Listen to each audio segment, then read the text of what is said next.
Hey guys, welcome to day 14 of the GTO trainer. Today we're doing verse 3-bet, standard 9-hand configuration. We open under the gun with King Queen offsuit, get 3-bet by a very strong under the gun +2 range.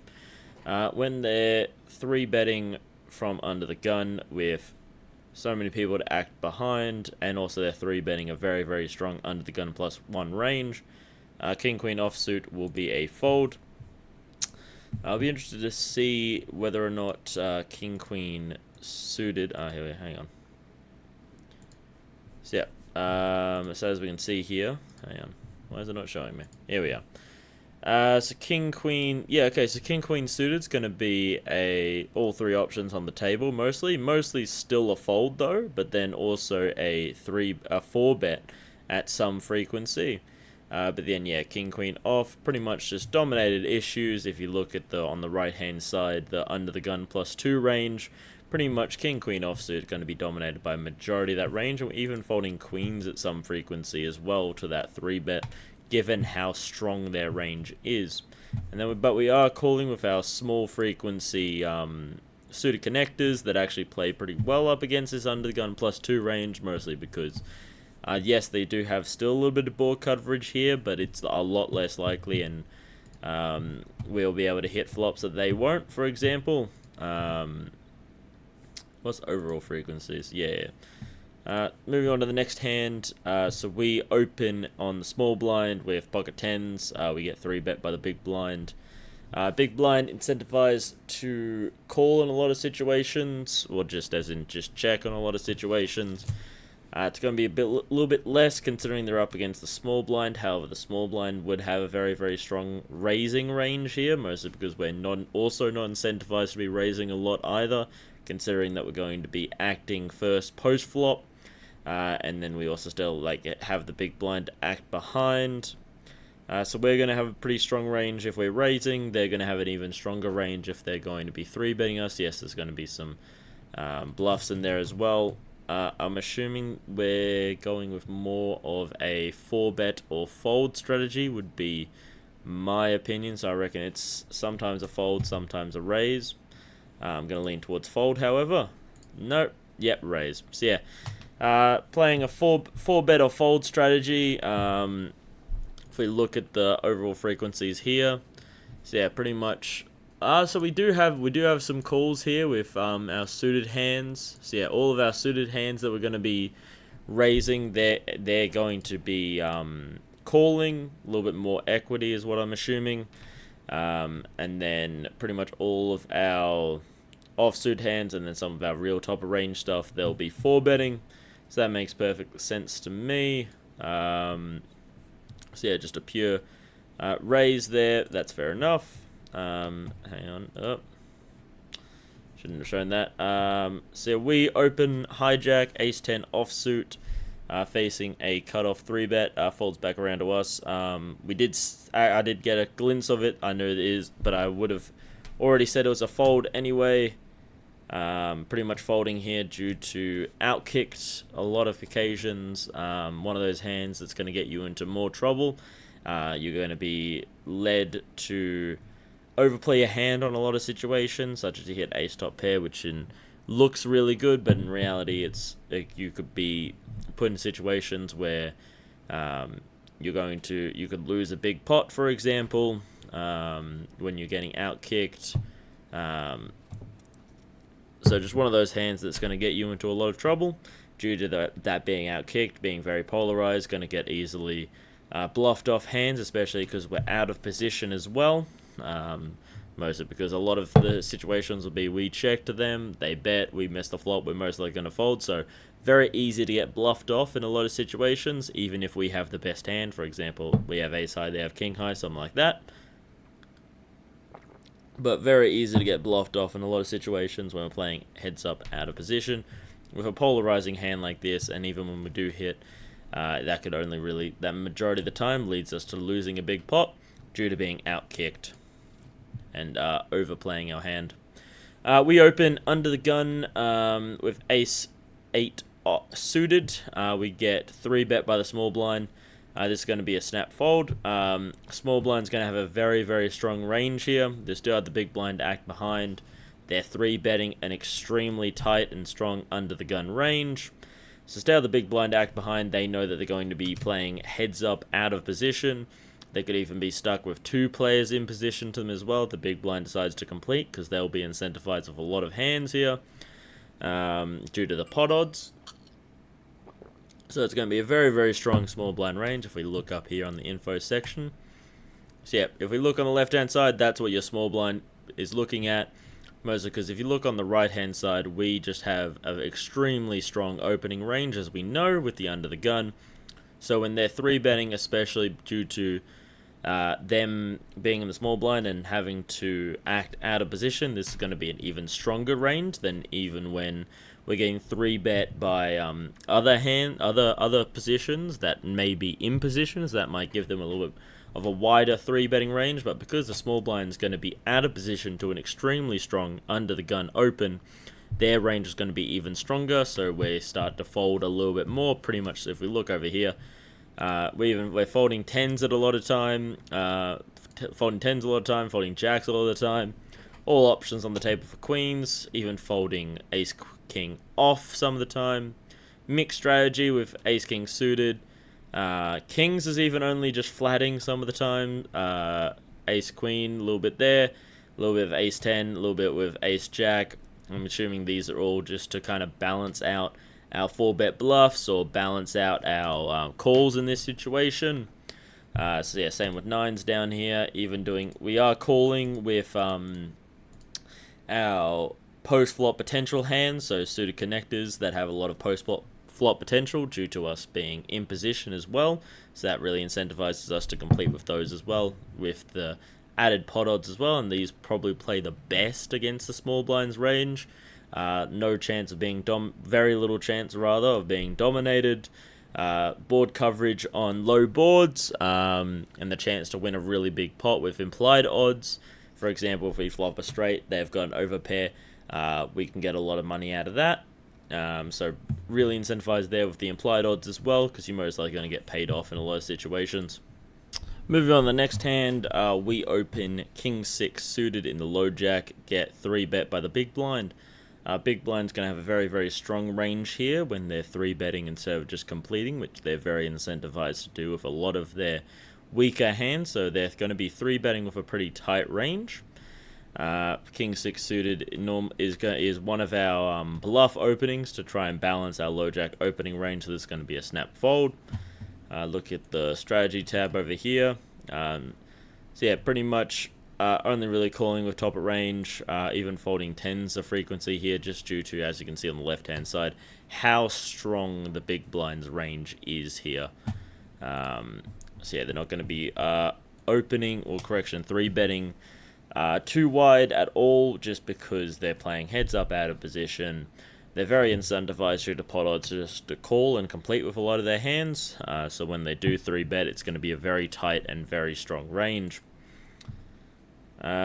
We open pocket threes in the cutoff, get 3-bet by the button. Button's going to be 3-betting the widest out of any position due to having position on everyone, acting last, most information. Pocket threes is going to be a fold here. Pocket threes is a call. Very interesting. So, but we're calling with all of our pocket pairs, evidently. Even pocket twos, they're going to be calling 100% of the time, as is pocket threes. Pocket fours is folding, though. That seems interesting. If we look over on the right-hand side, as we can see, so buttons 3-betting a little bit wider, adding in some king 9 suited, queen 9 suited, even some king 6 suited in there as well. So the widest 3-betting range, even out of all of the positions, and we're pretty much still calling with a very, very tight range here. I didn't think that pocket threes, fours, I thought that pretty much only sevens would be calling at a frequency. I figured that we would be falling sixes, fives, fours, threes, and twos. Perhaps it's the thought process is the implied odds of hitting a set and believing that we'll get paid off, and that makes up for any deficiencies in our odds. or any deficiencies in our equity, rather, to create the correct pot odds for us to be calling there. But my thought process is mostly due to us playing out of position. We're pretty much, a lot of the line is going to be check and fold, because the big blind's probably going to be c-betting on a lot of flops here, and when you've got 3 overcards to your 3s, you pretty much, which is very, very extremely likely, you're pretty much just got a bluff catcher from there, and you kind of just got to keep on calling them down, praying that they haven't hit anything, or seeing what the board kind of runs out with, and that's just going to take a lot of heart, a lot of gut, which I just don't think you should be really aiming to do in a lot of situations. So personally, I reckon pocket 3 should be a fold, but I definitely understand the call, mostly just due to the implied odds of you hitting a set, especially hitting a set on an ace-high board. You're going to get paid in a lot of situations, as pocket 3s is pretty disguised here. It's a pretty disguised set. And then depending on how you play it, yada yada. But yeah, I can definitely understand the call here. Moving on to the next hand, we open pocket 8s under the gun +1, cut off 3 bets. When they're 3-betting an extremely tight under the gun +1 range, I'm kind of leaning towards a fold here. I don't think 8s are going to be, I'm pretty certain it's mostly a 4-bet or fold strategy from under the gun +1, and I don't think 8s falls into the 4-bet. I believe it would only really be 10s and up, so I'm going to go with a fold. Yep, so correct move there, I'm assuming 10s and up. So yeah, where are we? It's about a 50-50 pretty much. So yeah, about a 50-50, if we have a look here. So we're calling with all of our pocket pairs lower. So 4s are calling all the time, 3s are calling all the time, 2s are calling all the time. Okay, I didn't even think that we had 2s in our under gun +1 range, but I guess we do. I thought it would only really be about 5s up. But yeah, we're pretty much calling with all of our pocket pairs until 8s that's about a 50-50. 9s, which is mostly a fold, sometimes a call, sometimes a raise. 10s, very surprising that 10s is 80% fold, but then 8s is only a 50% fold. I would have thought 10s would be far more, but I guess it's due to, well, no, because you wouldn't even worry about getting out-kicked in a lot of situations. Or is it because you might end up, you're not purely set mining, you actually do have a value hand, and they think you're going to get into a lot of issues having a very vulnerable and weak overpair against what is a very strong 3-betting range here from the cutoff. Maybe that's the reason. Maybe that's the reason why we're calling with our low pocket pairs, folding some of our top, even jacks as well. Just the thought process maybe being that we're just going to get ourselves, we're more likely to get ourselves in trouble because it's one of those strong but vulnerable hands that we talked about in terms of like your ace 10s, for example, ace jacks. Hands that do appear to be very, very strong, and they are very, very strong relative to a lot of hands, but they are the most likely to get you into trouble due to the allure of strength that they have.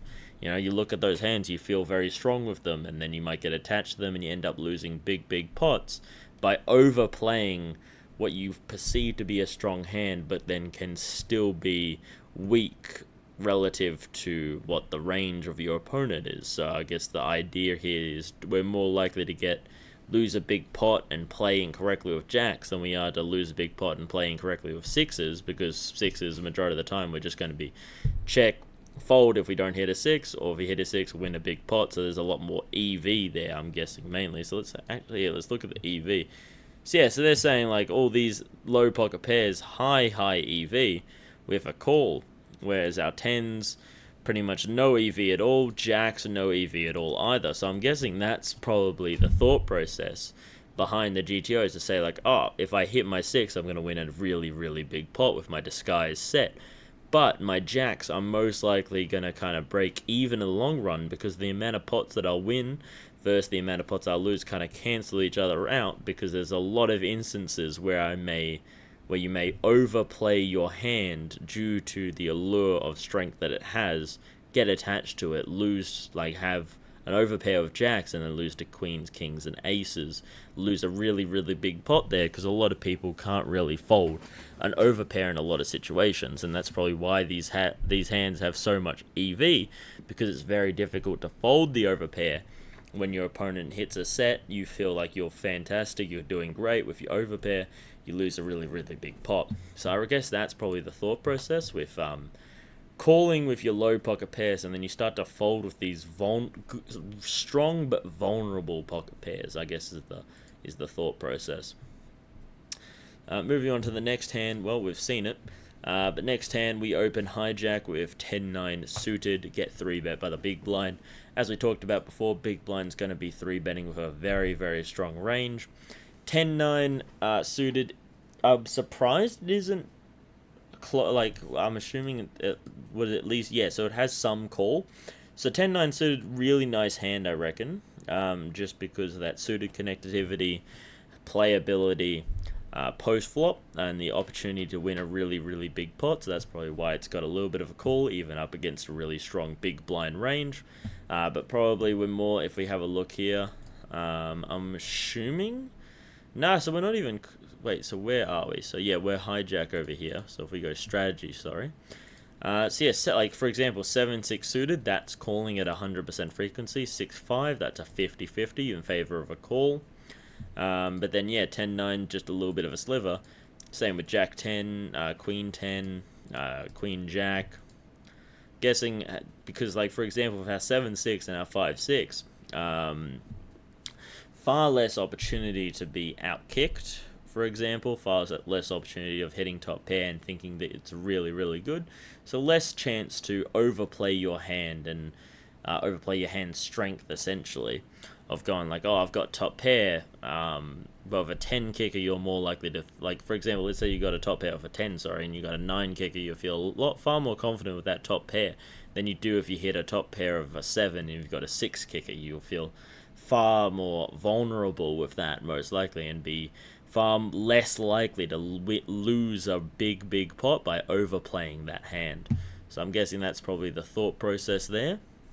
And let me make sure to close this up. Moving on to the next hand, we've got, so we open ace-7 off in the cutoff. We get 3-bet by the small blind. Small blind's going to have a really, really strong range here, as we talked about before. When they're 3-betting, they're going to be playing, they still have big blind to act behind, and they're 3-betting knowing that they're going to be playing heads up, well, most likely heads up out of position, so that's going to be an extremely tight and strong range as a result of that. A7 suited will probably be a fold. Pretty much the only one we're following there out of our suited bluffs is that ace-5 suited. Highest one that still has that wheel opportunity as well, that adds a far more equity to it. And then we're also calling with these suited connectors as well that have a lot of good playability, especially in position as well. Be able to take the small blind off the best hand in a lot of situations, and far easier to play these playable post-flop hands when you are in position to the... when in general, when you are in position. Once again, I accidentally did show it, but yeah, as we know, so pocket nines will be a fold here. Small blind, going to be 3-betting very, very tightly, especially against an under the gun +2 very, very tight range. When you're 3-betting an under the gun range, that's going to be an extremely tight range, and when they're 3-betting you from when they're 3-betting you, when you open from under the guns. When you open from very early positions, so all of the under the gun positions essentially, they're going to have an extremely tight range. Exact same situation for the small blind, especially because they also have the big blind to act behind, knowing that they're going to be playing out of position. So pocket nine's going to be a fold there. Pretty much only calling with real top left of stuff, some ace suited bluffs as well. We are calling with a little bit of a frequency, as you can see, most likely just due to the opportunity of hitting a set and winning a big pot.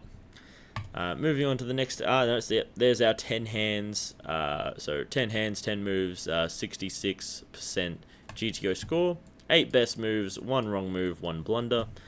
Blunder being folding those pocket 10s when it should have been a 3-bet, a 4-bet, sorry. So a 4-bet, playing a polarized strategy from the small blind, facing a 3-bet from the big blind, mostly just due to playing out of position, playing that very polarizing range of 4-bet or fold. I thought it was fold. Evidently, it is a